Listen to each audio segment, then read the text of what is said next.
तो दोस्तों एक बार फिर से आप सभी का स्वागत है भोजपुरी स्टोर न्यूज़ चैनल में। और आज का ये जो खबर आप लोग के बीच लेकर आ रहे हैं, बहुत ही शानदार खबर लेकर आए हैं दोस्तों। तो वीडियो को आप लोग अंत तक बने रहिएगा। जितने भी खेसारी लाल यादव के फैंस हैं, इस वीडियो को लाइक करिएगा और शेयर करिएगा, क्योंकि आप लोग के बीच एक बहुत ही शानदार गाने का पोस्टर आप लोग को रिलीज़ किया गया था, जिसका नाम था जवानी जर्दा के पान।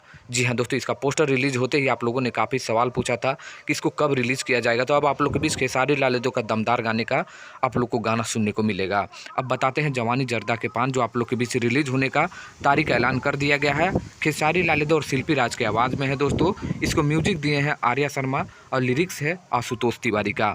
बता दूं पीआरए फिल्म यूट्यूब चैनल के माध्यम से ये गाना आप लोग को सुनने को मिलेगा। बताना चाहूँगा कि इसको आप लोग को सुनने को मिलेगा 9 मई को सुबह में 6:15 पे पीआरए फिल्म यूट्यूब चैनल के माध्यम से। तो जवानी जर्दा के पान खेसारी लाल यादव, और इसमें आप लोग को डांस करते हुए नजर आएंगे एक बार फिर से पाकी हेगड़े जी। तो तैयार रहिएगा एक बार फिर से बवाल बवाल बवाल वीडियो को देखने के लिए। तो आप लोग तैयार हैं कि नहीं दोस्तों, कमेंट करके बता दीजिए। आज के लिए बस इतना ही था। वीडियो पसंद आएगा तो लाइक करिएगा, शेयर करिएगा। मिलते हैं इससे कोई नए वीडियो में, तब तक के लिए बने रहिए, देखते रहिएगा भोजपुरी स्टोर न्यूज़ चैनल। धन्यवाद दोस्तों।